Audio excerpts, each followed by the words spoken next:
ಮಾಜಿ ಪ್ರಧಾನಿ ದೇವೇಗೌಡರು ಈಗಷ್ಟೇ ಮಾತನಾಡಿದ್ರು.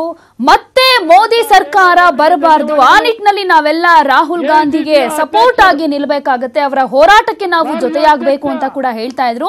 ಹಾಗೇನೆ ಯಾವ ರೀತಿಯಲ್ಲಿ ಮೋದಿ ಸರ್ಕಾರ ಭರವಸೆಯನ್ನ ಕೊಟ್ಟು ಕೇವಲ ಬರೀ ಬಣ್ಣದ ಮಾತುಗಳನ್ನ ಆಡ್ಕೊಂಡು ಜನರನ್ನ ಯಾಮಾರಿಸ್ತಾ ಬರ್ತಾ ಇದ್ದಾರೆ, ಇನ್ನು ಮುಂದೆ ಅದು ಆಗಬಾರದು ಅಂತ ಕೂಡ ಹೇಳಿದ್ರು. ರಾಹುಲ್ ಗಾಂಧಿ ಅವರು ನಿಮ್ಮೆಲ್ಲರ ಉದ್ದೇಶಿಸಿ ಮಾತನಾಡಬೇಕು ಅಂತ ಹೇಳಿ ಅವರಲ್ಲಿ ಮನವಿಯನ್ನ ಮಾಡ್ತೇನೆ. No problem.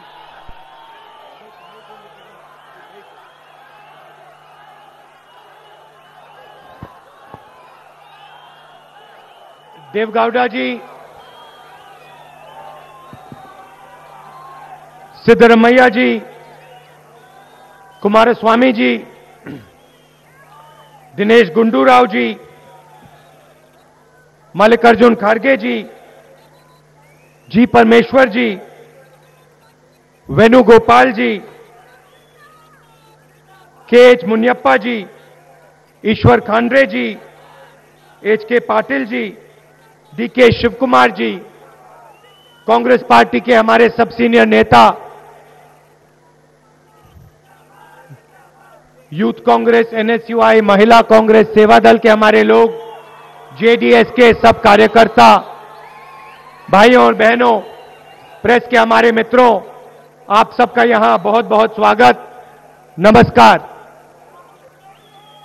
शुरुआत में मैं आपसे माफी मांगना चाहता हूं, थोड़ी देरी हो गई, एयरपोर्ट पे थोड़ा रुकना पड़ा, आपको कष्ट हुआ, इसके लिए आपसे माफी मांगता हूं। ಕಾಂಗ್ರೆಸ್ಸಿನ ಮತ್ತು ಜೆಡಿಎಸ್ನ ಎಲ್ಲ ಗೌರವಾನ್ವಿತ ನಾಯಕರುಗಳೇ ಮತ್ತು ಇಲ್ಲಿ ನೆರೆದಿರತಕ್ಕಂಥ ಎಲ್ಲ ನನ್ನ ಯುವಕ ಮತ್ತು ವಿದ್ಯಾರ್ಥಿ ಮಿತ್ರರೇ, ಮೊದಲನೇದಾಗಿ ನಾನು ತಮ್ಮಲ್ಲಿ ಕ್ಷಮೆಯನ್ನ ಕೇಳಲಿಕ್ಕೆ ಬಯಸ್ತೇನೆ. ನಾನು ಇಲ್ಲಿಗೆ ಬರುವಂಥ ಸಂದರ್ಭದಲ್ಲಿ ಸ್ವಲ್ಪ ತಡವಾಗಿದೆ, ಅದಕ್ಕೋಸ್ಕರ ತಮಗಾದಂಥ ಅನಾನುಕೂಲಕ್ಕೋಸ್ಕರ ಮೊದಲನೇದಾಗಿ ತಾನು ತಮ್ಮೆಲ್ಲರಲ್ಲಿ ಕ್ಷಮೆಯನ್ನು ಯಾಚಿಸಲಿಕ್ಕೆ ಬಯಸ್ತೇನೆ. कांग्रेस पार्टी और जेडीएस कर्नाटक में चुनाव एक साथ लड़ रही है. ಕರ್ನಾಟಕದಲ್ಲಿ ಕಾಂಗ್ರೆಸ್ ಮತ್ತು ಜೆಡಿಎಸ್ ಒಂದಾಗಿ ಈ ಬಾರಿಯ ಲೋಕಸಭಾ ಚುನಾವಣೆಯನ್ನ ಎದುರಿಸುವವರಿದ್ದೇವೆ. और शुरुआत में ही मैं कहना चाहता हूं कि कांग्रेस पार्टी के सब कार्यकर्ताओं को, नेताओं को जेडीएस के कैंडिडेट्स की पूरी मदद करनी है. ನಾನು ಮೊದಲನೇದಾಗಿ ಕಾಂಗ್ರೆಸ್ ಪಕ್ಷದ ಎಲ್ಲ ಮುಖಂಡರು ಮತ್ತು ಕಾರ್ಯಕರ್ತರಲ್ಲಿ ಸವಿನಯ ವಿನಂತಿಯನ್ನು ಮಾಡಿಕೊಳ್ಳಿಕ್ಕೆ ಬಯಸ್ತೇನೆ. ಎಲ್ಲೆಲ್ಲಿ ಜೆಡಿಎಸ್ನ ಅಭ್ಯರ್ಥಿಗಳು ಸ್ಪರ್ಧೆ ಮಾಡಿದಾರೋ ಕರ್ನಾಟಕದಲ್ಲಿ ಅವರೆಲ್ಲರ ಗೆಲುವಿಗೋಸ್ಕರ ಎಲ್ಲ ಕಾಂಗ್ರೆಸ್ನ ಕಾರ್ಯಕರ್ತರು ಮತ್ತು ಮುಖಂಡರು ಶ್ರಮಿಸಬೇಕು ಅಂತೇಳಿ ವಿನಂತಿಯನ್ನು ಮಾಡಿಕೊಳ್ಳಿಕ್ಕೆ ಬಯಸ್ತೇನೆ. और जेडीएस के कार्यकर्ताओं को, जेडीएस के नेताओं को कांग्रेस पार्टी के कैंडिडेट की मदद करनी होगी. ಅದೇ ರೀತಿ ಜೆಡಿಎಸ್ನ ಎಲ್ಲ ನಾಯಕರು ಮತ್ತು ಕಾರ್ಯಕರ್ತರಲ್ಲಿ ನಾನು ವಿನಂತಿ ಮಾಡಿಕೊಳ್ಳಿಕ್ಕೆ ಬಯಸ್ತೇನೆ. ಕಾಂಗ್ರೆಸ್ಸಿನ ಅಭ್ಯರ್ಥಿಗಳು ಸ್ಪರ್ಧೆ ಮಾಡಿರುವಂತಹ ಸ್ಥಳದಲ್ಲಿ ಕಾಂಗ್ರೆಸ್ ಅಭ್ಯರ್ಥಿಗಳ ಗೆಲುವಿಗೆ ತಾವೆಲ್ಲ ಕೂಡ ಶ್ರಮಿಸಬೇಕು ಅಂತೇಳಿ ವಿನಂತಿಯನ್ನು ಮಾಡ್ತೇನೆ. दोनों पार्टियों का लक्ष्य नरेंद्र मोदी और बीजेपी को हराने का है. ಎರಡೂ ಪಕ್ಷಗಳ ಗುರಿ ಬಿಜೆಪಿಯನ್ನ ಮತ್ತು ನರೇಂದ್ರ ಮೋದಿ ಅವರನ್ನ ಸೋಲಿಸುವುದೇ ಆಗಿರೋದ್ರಿಂದ ಇಬ್ಬರು ಒಟ್ಟಾಗಿ ಶ್ರಮಿಸಬೇಕು ಅಂತೇಳಿ ವಿನಂತಿ ಮಾಡ್ತೇನೆ. मैं आपको आज बताने आया हूं कि दोनों पार्टियां नरेंद्र मोदी जी और बीजेपी को क्यों हराना चाहती हैं. ನಾನೀಗ ಕೆಲವು ಮಾತುಗಳನ್ನ ಹೇಳಲಿಕ್ಕೆ ಬಯಸ್ತೇನೆ. ನರೇಂದ್ರ ಮೋದಿ ಅವರನ್ನ ಮತ್ತು ಬಿಜೆಪಿ ಅವರನ್ನ ಯಾಕೆ ನಾವೆಲ್ಲ ಒಟ್ಟಿಗೆ ಸೇರಿ ಸೋಲಿಸಬೇಕು ಅನ್ನೋ ಕಾರಣಕ್ಕೋಸ್ಕರ. ये देश करोड़ों लोगों का देश है, किसानों का, मजदूरों का, छोटे दुकानदारों का, युवाओं का देश है. ಕೋಟ್ಯಾಂತರ ಜನರಿರುವ ಈ ದೇಶ ರೈತರಿಗೆ ಸೇರಿದ್ದು, ಬಡವರಿಗೆ ಸೇರಿದ್ದು, ಕಾರ್ಮಿಕರಿಗೆ ಸೇರಿದ್ದು, ದುಡಿಯೋ ವರ್ಗದವರಿಗೆ ಸೇರಿರುವಂತಹ ಈ ದೇಶ ಇದು. और दिन भर इस देश की जनता इस देश के लिए काम करती है, खेतों में काम करती है, सड़कों पे काम करती है, इमारतें बनाती है. ಈ ದೇಶದಲ್ಲಿರತಕ್ಕಂಥ ಸಹಸ್ರಾರು ಶ್ರಮಿಕ ವರ್ಗದ ಜನರು ಹೊಲ ಗದ್ದೆಗಳಲ್ಲಿ ಕೆಲಸ ಮಾಡ್ತಾರೆ, ಹಾದಿ ಬೀದಿಗಳಲ್ಲಿ ಕೆಲಸ ಮಾಡ್ತಾರೆ, ಕಷ್ಟಪಟ್ಟು ದುಡಿತಾರೆ, ಕಾರ್ಖಾನೆಗಳಲ್ಲಿ ದುಡಿತಾರೆ. ಶ್ರಮಿಕ ವರ್ಗದವರೇ, ರೈತರೇ ಹೆಚ್ಚಾಗಿರುವಂತ ದೇಶ ಮತ್ತು ಪ್ರದೇಶ ಇದು. देश के सब लोग अपना खून, अपना पसीना इस देश को बनाने में लगाते हैं. ದೇಶದಲ್ಲಿರುವಂತಹ ಎಲ್ಲರೂ ಕೂಡ ತಮ್ಮ ಬೆವರನ್ನ ಮತ್ತು ರಕ್ತವನ್ನ ಈ ದೇಶದ ಒಳಿತಿಗೋಸ್ಕರ ಏಳಿಗೆಗೋಸ್ಕರ ಅದನ್ನು ದುಡಿಸ್ತಾ ಇದ್ದಾರೆ. मगर पिछले 5 सालों में नरेंद्र मोदी जी ने इस देश के गरीब लोगों के लिए, किसानों के लिए, मजदूरों के लिए, छोटे दुकानदारों के लिए कुछ नहीं किया. ಕಳೆದ 5 ವರ್ಷಗಳ ನರೇಂದ್ರ ಮೋದಿ ನೇತೃತ್ವದ ಬಿಜೆಪಿ ಸರ್ಕಾರದಲ್ಲಿ ರೈತರ ಪರವಾಗಲಿ, ಬಡವರ ಪರವಾಗಲಿ, ಸಣ್ಣ ವ್ಯಾಪಾರಿಗಳ ಪರವಾಗಲಿ, ದುಡಿಯುವವರ ಪರವಾಗಲಿ ಯಾವುದೇ ಕಾರ್ಯಕ್ರಮಗಳನ್ನ ಬಿಜೆಪಿಯ ಕೇಂದ್ರ ಸರ್ಕಾರ ಕೊಡಲಿಲ್ಲ. पूरा का पूरा काम उन्होंने अपने बड़े उद्योगपति 15-20 बड़े उद्योगपति मित्रों के लिए किया. ದೇಶದಲ್ಲಿ ಕಳೆದ 5 ವರ್ಷದಲ್ಲಿ ಕೇಂದ್ರದಲ್ಲಿರುವಂತಹ ಸರ್ಕಾರ ತನ್ನ ಎಲ್ಲ ಕಾರ್ಯಕ್ರಮಗಳು, ಎಲ್ಲ ಯೋಜನೆಗಳನ್ನ ದೇಶದ ಅತ್ಯಂತ ಶ್ರೀಮಂತರು, ಉದ್ಯಮಪತಿಗಳ ಪರವಾಗಿ ಮಾತ್ರ ಮಾಡಿದ್ದಾರೆ. चौकीदार ने अनिल अंबानी को दुनिया का सबसे बड़ा डिफेंस कॉन्ट्रैक्ट दिया. ಈ ದೇಶದ ಕಾವಲುಗಾರ ಅಂತ ಹೇಳಿಸಿಕೊಳ್ಳುವಂತ ನರೇಂದ್ರ ಮೋದಿ ಅವರು ಈ ದೇಶದ ಪ್ರಪಂಚದ ಅತ್ಯಂತ ದೊಡ್ಡದಾಗಿರುವಂತಹ ರಫೇಲ್ ಕಾಂಟ್ರಾಕ್ಟ್ ಅನ್ನ ಅನಿಲ್ ಅಂಬಾನಿ ಅವರಿಗೆ ಕೊಟ್ಟರು. 30,000 करोड़ रुपए उसके जेब में डाले. 30,000 ಕೋಟಿ ರೂಪಾಯಿಗಳು ಅನಿಲ್ ಅಂಬಾನಿ ಅವರ ಜೇಬಿಗೆ ಹೋಗುವಂತ ಪರಿಸ್ಥಿತಿ ನಿರ್ಮಾಣ ಆಯಿತು. सारे कानून तोड़े, ಎಲ್ಲಾ ಕಾನೂನುಗಳನ್ನ ಉಲ್ಲಂಘಿಸಿದ್ರು, खुला भ्रष्टाचार किया. ಎಲ್ಲ ಬಹಳ ಕುಲ್ಲಂಕುಲ್ಲವಾಗಿ ಭ್ರಷ್ಟಾಚಾರದ ನಡೆದಂತಹ ಪ್ರಕರಣ ಇದು. 1:30 बजे रात को सीबीआई के डायरेक्टर को निकाला.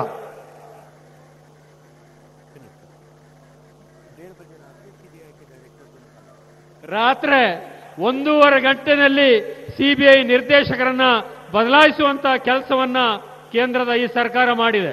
पिछले 5 सालों में 3.5 लाख करोड़ रुपए 15-20 लोगों का नरेंद्र मोदी ने माफ किया है. ಕಳೆದ 5 ವರ್ಷದಲ್ಲಿ 15 ಉದ್ಯಮಪತಿಗಳ ದೊಡ್ಡವರ 3.5 ಲಕ್ಷ ಕೋಟಿ ರೂಪಾಯಿಯಷ್ಟು ಹಣವನ್ನ ಮಾಫಿ ಮಾಡುವಂತ, ಮನ್ನಾ ಮಾಡುವಂತ ಕೆಲಸವನ್ನ ಕೇಂದ್ರದಲ್ಲಿರುವಂತಹ ನರೇಂದ್ರ ಮೋದಿ ಅವರ ಸರ್ಕಾರ ಮಾಡಿದೆ. और किसान कर्जा माफी मांगता है तो अरुण जेटली जी, नरेंद्र मोदी जी कहते हैं हमारी पॉलिसी नहीं है. ಭಾರತದಲ್ಲಿರುವಂತಹ ರೈತರು ತಮ್ಮ ಸಾಲ ಮನ್ನಾ ಮಾಡಿ ಅಂತೇಳಿ ಕೇಳಿದರೆ ಕೇಂದ್ರದ ಅರ್ಥ ಸಚಿವರಾಗಿರುವಂತಹ ಅರುಣ್ ಜೈಟ್ಲಿ ಅವರು, ಪ್ರಧಾನ ಮಂತ್ರಿಗಳಂತ ನರೇಂದ್ರ ಮೋದಿ ಅವರು ಅದು ಮಾಡಲಿಕ್ಕೆ ಬರೋದಿಲ್ಲ ಅನ್ನೋ ಮಾತನ್ನ ಹೇಳ್ತಾರೆ. कहते हैं पैसा नहीं है. ಅವ್ರು ಹೇಳ್ತಾರೆ ಹಣ ಮನ್ನಾ, ಸಾಲ ಮನ್ನಾ ಮಾಡಲಿಕ್ಕೆ ಬರೋದಿಲ್ಲ ಅಂತಕ್ಕಂಥ ಮಾತನ್ನ ಹೇಳ್ತಾರೆ. ಹಣ ಎಲ್ಲಿಂದ ತರಬೇಕು ಅನ್ನೋ ಪ್ರಶ್ನೆಯನ್ನು ಕೂಡ ಕೇಳ್ತಾರೆ. कर्नाटक में हमने कर्जा माफ किया, पैसा कहां से आया? ಕರ್ನಾಟಕದಲ್ಲಿ ಕುಮಾರಸ್ವಾಮಿ ಅವರು, ಮುಖ್ಯಮಂತ್ರಿ ಅವರು ರೈತರ ಸಾಲವನ್ನ ಮನ್ನಾ ಮಾಡಿದ್ರು.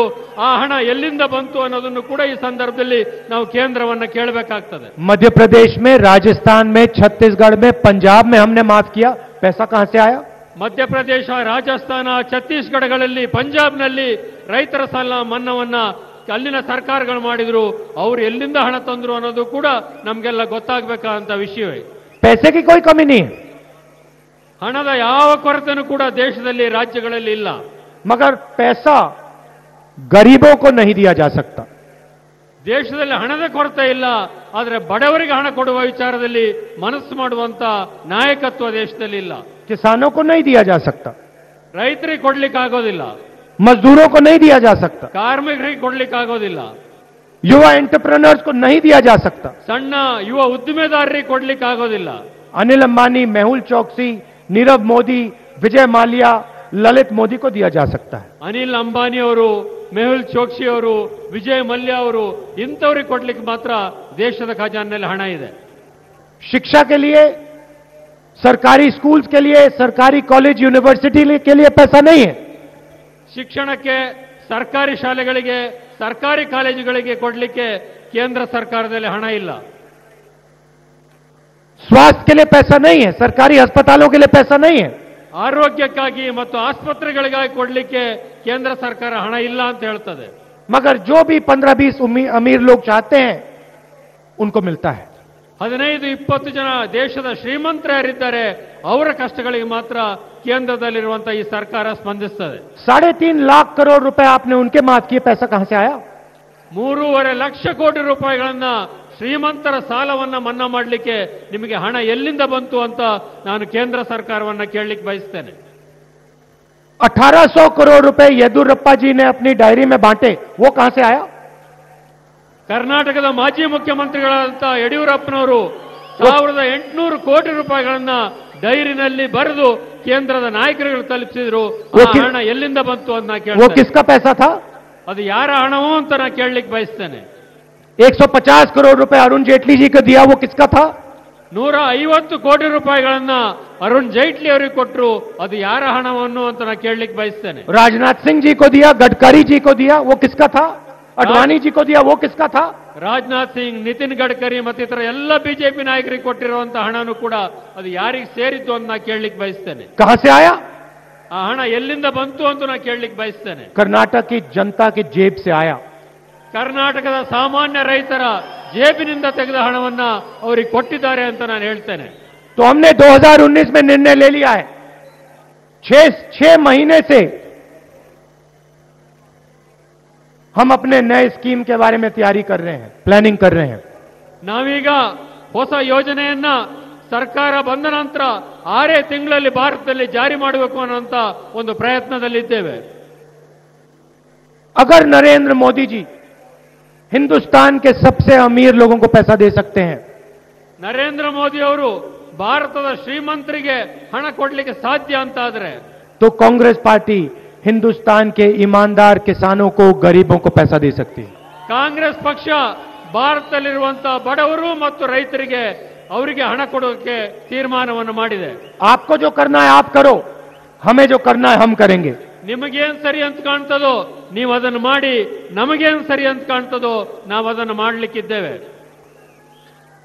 कुछ ही दिनों में कांग्रेस पार्टी एक नई योजना लाएगी हिंदुस्तान के लिए, न्याय योजना. ಕೆಲವೇ ದಿನಗಳ ಹಿಂದೆ ನಾನು ಭಾರತದ ಬಡವರಿಗೋಸ್ಕರ ಹೊಸ ಒಂದು ಯೋಜನೆಯನ್ನ ಘೋಷಣೆ ಮಾಡಿದ್ದೇನೆ. ಅದರ ಹೆಸರು ನ್ಯಾಯ ಅಂತೇಳಿ. नरेंद्र मोदी ने 15 लाख रुपए देने का वायदा किया था. ನರೇಂದ್ರ ಮೋದಿ ಅವರು ಅಧಿಕಾರಕ್ಕೆ ಬಂದಂತಹ ಸಂದರ್ಭದಲ್ಲಿ ಪ್ರತಿ ಭಾರತೀಯನಿಗೆ 15 ಲಕ್ಷ ರೂಪಾಯಿ ಕೊಡ್ತೇನೆ ಅನ್ನೋ ಮಾತನ್ನು ಕೊಟ್ಟಿದ್ರು. मिल गया? ಸಿಗ್ತಾ मिल गया? नहीं. 15 लाख रुपए झूठ था. 15 ಲಕ್ಷ ರೂಪಾಯಿ ಕೊಡ್ತೀನಿ ಅಂತ ಹೇಳಿದ್ದವರು ಸುಳ್ಳಾಗಿತ್ತು. अब मैं आपको सच बताता हूं, ಈಗ ನಾನು ಸತ್ಯ ಹೇಳಲಿಕ್ಕೆ ಬಯಸ್ತೇನೆ. हिंदुस्तान की सरकार हर बैंक अकाउंट में 15 लाख रुपए नहीं डाल सकती है. ಭಾರತದಲ್ಲಿರುವಂತಹ ಸರ್ಕಾರ ಪ್ರತಿಯೊಬ್ಬರ ಖಾತೆಗೆ 15 ಲಕ್ಷ ರೂಪಾಯಿ ಹಾಕಲಿಕ್ಕೆ ಸಾಧ್ಯವೇ ಇಲ್ಲ.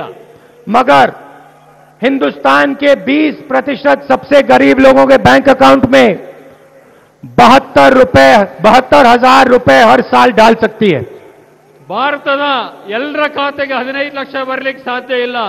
ಆದರೆ ಭಾರತದ 20% ಇರುವಂತ ಬಡವರ ಖಾತೆಗೆ ಪ್ರತಿ ವರ್ಷ 72,000 ರೂಪಾಯಿಗಳನ್ನ ಹಾಕ್ಲಿಕ್ಕೆ ಸಾಧ್ಯ ಇದೆ. ಅದನ್ನು ನಾವು ಸಾಧ್ಯ ಮಾಡಿ ತೋರಿಸ್ತೇವೆ. न्याय योजना हिंदुस्तान के 20% गरीब लोगों के बैंक अकाउंट में साल के 72,000 रुपए 5 साल के अंदर 3,60,000 रुपए बैंक अकाउंट में डाल के दे देगी. ಭಾರತದ 20% ಇರುವಂತಹ ಬಡವರ ಪ್ರತಿಯೊಬ್ಬರ ಖಾತೆಗೆ ವರ್ಷಕ್ಕೆ 72,000 ರೂಪಾಯಿ, ಹಾಗೆ 5 ವರ್ಷದಲ್ಲಿ 3.5 ಲಕ್ಷ ರೂಪಾಯಿಗಳನ್ನ ಪ್ರತಿಯೊಬ್ಬ ಬಡವರ ಖಾತೆಗೆ ಹಾಕುವಂತಹ ಕೆಲಸವನ್ನ ಖಂಡಿತವಾಗಿ ಕೂಡ ನಾವು ಮಾಡೇ ತೀರ್ತೇವೆ. गरीबी पे ये हमारा सर्जिकल स्ट्राइक है. ಇದು ಬಡತನದ ವಿರುದ್ಧ ನಾವು ಘೋಷಿಸಿರುವಂತಹ ಸರ್ಜಿಕಲ್ ಸ್ಟ್ರೈಕ್. ಇದು 25 करोड़ लोगों को इस योजना का फायदा मिलेगा. 5 करोड़ परिवारों के बैंक अकाउंट में डायरेक्ट सीधा कांग्रेस पार्टी पैसा डालेगी.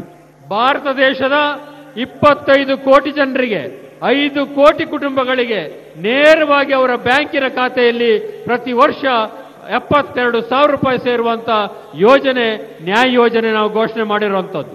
5 साल के अंदर हिंदुस्तान में आपको 12,000 रुपए प्रति महीना की आमदनी से कम एक भी व्यक्ति नहीं मिलेगा. 5 ವರ್ಷದೊಳಗಾಗಿ ಭಾರತದಲ್ಲಿ ಯಾವ ಕುಟುಂಬಕ್ಕೂ ಕೂಡ 12,000 ರೂಪಾಯಿ ಕನಿಷ್ಠ ಆದಾಯ ಇರುವಂತ ಯಾವ ವ್ಯಕ್ತಿನೂ ಸಿಗೋದಿಲ್ಲ. ಅವರೆಲ್ಲರೂ ಕೂಡ ಅಷ್ಟು ಕನಿಷ್ಠ ಆದಾಯ ಪ್ರತಿ ತಿಂಗಳು ಇರುವಂತ ರೀತಿಯಲ್ಲಿ ನಾವು ನೋಡಿಕೊಳ್ತೇವೆ. हम मिनिमम आमदनी की एक लाइन बना देंगे 12,000 रुपए प्रति महीना। ಬಡತನದ ರೇಖೆಯಲ್ಲಿ 12,000 ರೂಪಾಯಿ ತಿಂಗಳಿಗೆ ಯಾರಿಗೆ ಆದಾಯ ಇರೋದಿಲ್ಲೋ ಅವರಿಗೆ ಒಂದು ಹೊಸ ಬಡತನದ ರೇಖೆಯನ್ನ ಗುರುತು ಮಾಡುವಂತ ಕೆಲಸವನ್ನ ನಾವು ಮಾಡ್ತೇವೆ। और जिसकी भी आमदनी उससे कम होगी उसकी आमदनी हम 12,000 तक पहुंचा देंगे। ಯಾರ ಆದಾಯ ಪ್ರತಿ ತಿಂಗಳು 12,000 ರೂಪಾಯಿಗಿಂತ ಕಡಿಮೆ ಇದೆಯೋ ಅವರ ಎಲ್ಲರ ಆದಾಯವನ್ನ ಪ್ರತಿ ತಿಂಗಳಿಗೆ 12,000 ರೂಪಾಯಿಗೆ ಏರಿಸುವಂತ ಕೆಲಸವನ್ನ ನಾವು ಮತ್ತು ನಮ್ಮ ಯೋಜನೆಗಳು ಮಾಡ್ತವೆ। नरेंद्र मोदी जी ने आपके जेब से पैसा निकाला, नोटबंदी में आपको लाइन में खड़ा किया और आपके जेब से पैसा चोरी किया। ನರೇಂದ್ರ ಮೋದಿ ಅವರು ಪ್ರಧಾನಮಂತ್ರಿಯಾಗಿ ತಮ್ಮ ಜೇಬಿಗೆ ಕನ್ನ ಹಾಕಿದ್ರು, ನೋಟನ್ನ ಬ್ಯಾನ್ ಮಾಡೋದ್ರ ಮುಖಾಂತರ, ಅಮಾನ್ಯೀಕರಣ ಮಾಡೋದ್ರ ಮುಖಾಂತರ ತಮ್ಮ ಜೇಬಿನಲ್ಲಿದ್ದಂತ ಹಣವನ್ನ ಕಿತ್ತುಕೊಳ್ಳುವಂತ ಪ್ರಯತ್ನ ಮಾಡಿ ತಮ್ಮನ್ನೆಲ್ಲರನ್ನು ಕೂಡ ಬ್ಯಾಂಕಿನ ಮುಂದೆ ಕ್ಯೂ ನಿಲ್ಲುವಂತ ರೀತಿಯಲ್ಲಿ ಮಾಡಿದ್ರು। और जो नोटबंदी से बच गए उनके लिए नरेंद्र मोदी जी गब्बर सिंह टैक्स लाए। ಯಾರು ನೋಟು ಅಮಾನ್ಯೀಕರಣದಲ್ಲಿ ಉಳ್ಕೊಂಡ್ರೋ ಅವರಿಗೆ ಜಿಎಸ್ಟಿ ತರೋದ್ರ ಮುಖಾಂತರ, ಗಬ್ಬರ್ ಸಿಂಗ್ ಟ್ಯಾಕ್ಸ್ ತರೋದ್ರ ಮುಖಾಂತರ ಮತ್ತೆ ಅವರ ಮೇಲೆ ಪ್ರಹಾರ ಮಾಡುವಂತ ಕೆಲಸವನ್ನ ನರೇಂದ್ರ ಮೋದಿ ಅವರು ಮಾಡಿದ್ರು। दिन भर फॉर्म भरो, ಪ್ರತಿ ದಿವಸ ಅವರನ್ನ ಹಿಂಸಿಸುವಂತ ಕೆಲಸವನ್ನು ಮಾಡಿದ್ರು। दिन भर रिश्वत दो, ಪ್ರತಿ ದಿವಸ ಫಾರ್ಮ್ಗಳನ್ನು ತುಂಬುವಂತ, हर महीने टैक्स डिपार्टमेंट से लोग आएंगे, ಲಂಚ ಕೊಡುವಂತ, ಪ್ರತಿ ದಿವಸ ಫಾರ್ಮ್ ಅನ್ನು ಭರ್ತಿ ಮಾಡುವಂತ, खून चूसेंगे, ಅವರನ್ನ ಪ್ರತಿ ದಿವಸ ಅಧಿಕಾರಿಗಳು ನಿಮ್ಮನ್ನ ಪ್ರಶ್ನಿಸುವಂತ पांच अलग अलग टैक्स, 5 ಬೇರೆ ಬೇರೆ ರೀತಿಯ ತೆರಿಗೆಗಳು ನಿಮ್ಮ ಮೇಲೆ ಬೀಳುವಂತೆ ಮಾಡಿದ್ರು। 28% टैक्स, 28% ಟ್ಯಾಕ್ಸ್ ಅವರಿಗೆ ಜಿಎಸ್ಟಿ ಅನ್ನು ಏರಿಸಿದ್ರು। एक तरफ पेट्रोल के दाम बढ़ते जाते हैं, ಒಂದು ಕಡೆ ಪೆಟ್ರೋಲ್ ಡೀಸೆಲ್ ನ ಬೆಲೆ ಏರ್ತಾ ಇದೆ, दूसरी तरफ महंगाई बढ़ती जाती है, ಮತ್ತೊಂದು ಕಡೆ ಬೆಲೆ ಏರಿಕೆ ಆಗ್ತಾ ಇದೆ, और तीसरी तरफ जीएसटी से आपका पैसा छीना जाता है। ಮೂರನೇ ಕಡೆಯಿಂದ ಜಿಎಸ್ಟಿಯ ಟ್ಯಾಕ್ಸ್ ನಮ್ಮ ಮೇಲೆ ಬಂದು ಬಿದ್ದಿದೆ। 2019 में हम गब्बर सिंह टैक्स को सच्ची जीएसटी में बदल देंगे। 2019ರಲ್ಲಿ ನಾವು ಅಧಿಕಾರಕ್ಕೆ ಬಂದ ತಕ್ಷಣ ಈ ಗಬ್ಬರ್ ಸಿಂಗ್ ಟ್ಯಾಕ್ಸ್ ಜಿಎಸ್ಟಿ ಏನಿದೆ ಅದನ್ನು ಸಂಪೂರ್ಣವಾಗಿ ಬದಲಾಯಿಸುವಂತ ಹೊಸ ಜಿಎಸ್ಟಿ ಅನ್ನು ನಾವು ತರೋರಿದ್ದೇವೆ। एक टैक्स, कम से कम टैक्स, सरल टैक्स, ಒಂದೇ ತೆರಿಗೆ, ಅತ್ಯಂತ ಕಡಿಮೆ ತೆರಿಗೆ, ಅತ್ಯಂತ ಸರಳವಾದಂತ ತೆರಿಗೆಯನ್ನ ಈ ದೇಶದಲ್ಲಿ ನಾವು ಜಾರಿಗೆ ತರೋರಿದ್ದೇವೆ। नरेंद्र मोदी ने 15 लाख का वायदा किया, हम आपको सच्चाई दिखाएंगे। नरेंद्र मोदी जी ने गब्बर सिंह टैक्स दिया, हम आपको जीएसटी देंगे। ನರೇಂದ್ರ ಮೋದಿ ಅವರು 15 ಲಕ್ಷ ರೂಪಾಯಿಯ ವಾಗ್ದಾನವನ್ನು ಮಾಡಿದ್ರು, ಸತ್ಯ ಏನು ಅಂತ ನಾವು ನಿಮಗೆ ತೋರಿಸ್ತೇವೆ। ನರೇಂದ್ರ ಮೋದಿ ಅವರು ಜಿಎಸ್ಟಿ ಟ್ಯಾಕ್ಸ್ ಮುಖಾಂತರ ತಮ್ಮನ್ನ ದಾಳಿ ಮಾಡಿದ್ರು, ಅದರ ಸತ್ಯವನ್ನು ಏನು ತೋರಿಸ್ತೇವೆ। ಸರಳ ತೆರಿಗೆ ಒಂದು ದೇಶವಾಗಿ ಈ ದೇಶವನ್ನು ಮಾರ್ಪಡಿಸ್ತೇವೆ। बैंक का पूरा पैसा इन्होंने अपने मित्रों को बांटा। ಬ್ಯಾಂಕಿನಲ್ಲಿದ್ದ ಬಹುತೇಕ ಹಣವನ್ನ ತಮ್ಮ ಸ್ನೇಹಿತರಿಗೋಸ್ಕರ ಅವರು ಕೊಟ್ಟರು। नोटबंदी, जीएसटी, इनके बाद 45 साल से सबसे ज्यादा बेरोजगारी हिंदुस्तान में आज है। ನೋಟುಗಳ ಅಮಾನ್ಯೀಕರಣ, ಜಿಎಸ್ಟಿ ಟ್ಯಾಕ್ಸ್ ಆದ ನಂತರ ಈ ದೇಶದ ಇತಿಹಾಸದಲ್ಲಿ ಅತ್ಯಂತ ಹೆಚ್ಚು ಸಂಖ್ಯೆಯ ನಿರುದ್ಯೋಗಿಗಳು ಈ ದೇಶದಲ್ಲಿ ನಿರ್ಮಾಣ ಆಗಿರುವಂತದ್ದು ಕೂಡ ಇವತ್ತು ನಾವು ನೋಡ್ತಾ ಇದ್ದೇವೆ। मेक इन इंडिया का वायदा किया, स्टार्टअप इंडिया का वायदा किया, और सच्चाई 45 साल से सबसे ज्यादा बेरोजगारी। Make in India, startup India ಇತರ ಅನೇಕ ಯೋಜನೆಗಳನ್ನ ಭಾರತದಲ್ಲಿ ಘೋಷಣೆ ಮಾಡಿದ್ರು, ಆದರೆ ಭಾರತದ ಕಳೆದ 25 ವರ್ಷಗಳ ಇತಿಹಾಸದಲ್ಲಿ ಅತ್ಯಂತ ಹೆಚ್ಚಿನ ನಿರುದ್ಯೋಗ ಈ ದೇಶದಲ್ಲಿ ಈ ಸಂದರ್ಭದಲ್ಲಿ ನಾವು ಕಾಣ್ತಾ ಇದ್ದೇವೆ। बैंक की चाबी नरेंद्र मोदी जी ने विजय माल्या, ललित मोदी को दी, हम वो चाबी छीनकर हिंदुस्तान के युवाओं के हाथ में डाल देंगे। ನರೇಂದ್ರ ಮೋದಿ ಅವರು ಬ್ಯಾಂಕಿನ ಕೀಲಿ ಕೈಗಳನ್ನ ವಿಜಯ್ ಮಲ್ಯ ಅವರಿಗೆ, ಅಂಬಾನಿ ಅವರಿಗೆ, ನೀರವ್ ಮೋದಿ ಮತ್ತಿತರರಿಗೆ ಕೊಟ್ಟರು, ಆದ್ರೆ ಆ ಬ್ಯಾಂಕಿನ ಕೀಲಿ ಕೈಗಳನ್ನ ಅವರಿಂದ ಕಿತ್ತು ನಾವು ಈ ದೇಶದ ಜನಸಾಮಾನ್ಯರಿಗೆ ಆ ಕೀಲಿ ಕೈಯನ್ನು ಕೊಡೋರಿದ್ದೇವೆ। कर्नाटका हिंदुस्तान का स्टार्टअप कैपिटल है। ಕರ್ನಾಟಕ ಭಾರತದ ಸ್ಟಾರ್ಟ್ಅಪ್ ಕ್ಯಾಪಿಟಲ್ ಅಂತೇಳಿ ನಾನು ಕರೀಲಿಕ್ಕೆ ಬಯಸ್ತೇನೆ।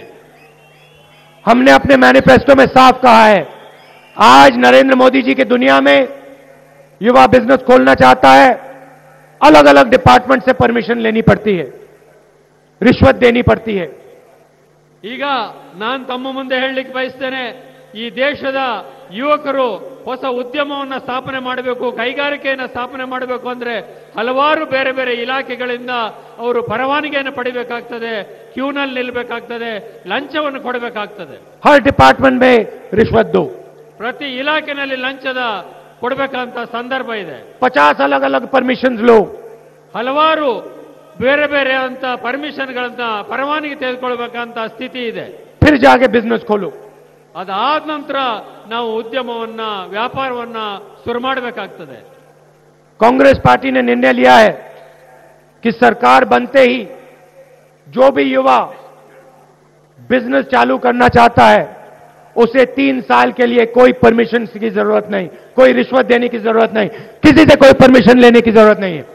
ಕಾಂಗ್ರೆಸ್ ಪಕ್ಷ ಈಗ ತೀರ್ಮಾನ ಮಾಡಿದೆ 2019ರಲ್ಲಿ ಬಹುಮತ ಬಂದು ಸರ್ಕಾರ ರಚನೆ ಮಾಡಿದ ತಕ್ಷಣ ಎಲ್ಲ ಯುವ ಉದ್ದಿಮೆದಾರರಿಗೆ ಯಾವ ಪರವಾನಗಿಯೂ ಇಲ್ಲದೆ 3 ವರ್ಷಗಳ ಕಾಲ ಉದ್ಯಮಗಳನ್ನು ನಡೆಸಲಿಕ್ಕೆ ಯಾವ ಲಂಚವನ್ನು ಕೊಡದೆ ಉದ್ಯಮಗಳನ್ನು ಸ್ಥಾಪನೆ ಮಾಡಲಿಕ್ಕೆ ನಿರ್ಣಯವನ್ನ ಈಗಾಗಲೇ ಕಾಂಗ್ರೆಸ್ ಪಕ್ಷ ಮಾಡಿದೆ.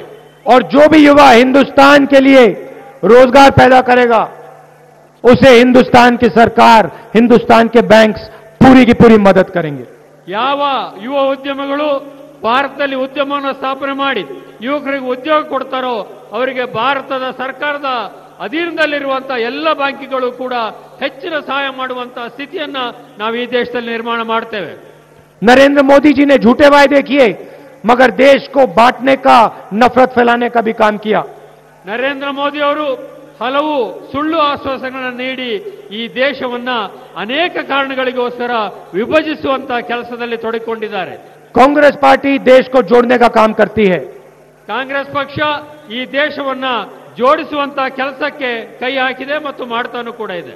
कमजोर लोगों की मदद करती है. ದುರ್ಬಲರಾದವರಿಗೆ ಸಹಾಯ ಮಾಡೋಕೆ ನಾವು ಮುಂದಾಗಿದ್ದೇವೆ. और मैं कांग्रेस पार्टी और जनता दल के कार्यकर्ताओं को धन्यवाद कहना चाहता हूं कि आप नरेंद्र मोदी जी और बीजेपी को हराने मिले हो. ನಾನು ಜೆಡಿಎಸ್ ಮತ್ತು ಕಾಂಗ್ರೆಸ್ನ ನಾಯಕರು ಮತ್ತು ಕಾರ್ಯಕರ್ತರಲ್ಲಿ ವಿನಂತಿ ಮಾಡಿಕೊಳ್ತಾರೆ, ತಾವಿಬ್ಬರು ಕೂಡ ಸಹೃದಯದಿಂದ ಕೈ ಜೋಡಿಸಬೇಕು. ನರೇಂದ್ರ ಮೋದಿ ಅವರನ್ನ ಮತ್ತು ಬಿಜೆಪಿ ಅವರನ್ನ ಈ ರಾಜ್ಯದಲ್ಲಿ ಮತ್ತು ಈ ದೇಶದಲ್ಲಿ ಸೋಲಿಸಲಿಕ್ಕೆ ತಾವು ಒಂದಾಗಬೇಕು ಅಂತೇಳಿ ವಿನಂತಿಯನ್ನು ಮಾಡ್ಕೊಳ್ತೇನೆ. यहां पे कर्नाटक में हमने कोलिशन की सरकार बनाई है और दिल्ली में भी हम नरेंद्र मोदी को हरा के दिखाएंगे. ಕರ್ನಾಟಕದಲ್ಲಿ ನಾವು ಜೆಡಿಎಸ್ ಮತ್ತು ಕಾಂಗ್ರೆಸ್ ಸೇರಿ ಸಮ್ಮಿಶ್ರ ಸರ್ಕಾರವನ್ನು ರಚನೆ ಮಾಡಿದ್ದೇವೆ. ಇದೇ ಮೈತ್ರಿ ಆಧಾರದ ಮೇಲೆ ದೆಹಲಿಯಲ್ಲೂ ಕೂಡ ನಾವು ಬಿಜೆಪಿಯನ್ನ ಮತ್ತು ನರೇಂದ್ರ ಮೋದಿ ಅವರನ್ನ ಸೋಲಿಸೋರಿದ್ದೇವೆ. एक बार फिर कांग्रेस पार्टी के सब कार्यकर्ता और नेता जेडीएस की मदद करेंगे और जेडीएस के सब लोग कांग्रेस पार्टी के कैंडिडेट्स को जिताएंगे. ಮತ್ತೊಮ್ಮೆ ನಾನು ವಿನಂತಿ ಮಾಡ್ತೇನೆ, ಕಾಂಗ್ರೆಸ್ನ ಎಲ್ಲ ನಾಯಕರು ಮತ್ತು ಕಾರ್ಯಕರ್ತರು ಜೆಡಿಎಸ್ನ ಎಲ್ಲ ಅಭ್ಯರ್ಥಿಗಳನ್ನ ಗೆಲ್ಲಿಸಲಿಕ್ಕೋಸ್ಕರ ಶ್ರಮಿಸಬೇಕು ಮತ್ತು ಜೆಡಿಎಸ್ನ ಎಲ್ಲ ನಾಯಕರು ಮತ್ತು ಕಾರ್ಯಕರ್ತರು ಕಾಂಗ್ರೆಸ್ನ ಅಭ್ಯರ್ಥಿಗಳನ್ನ ಗೆಲ್ಲಿಸಲಿಕ್ಕೆ ಈ ಚುನಾವಣೆಯಲ್ಲಿ ಶ್ರಮಿಸಬೇಕು ಅಂತ ವಿನಂತಿ ಮಾಡ್ತೇನೆ. आप सबका बहुत बहुत धन्यवाद.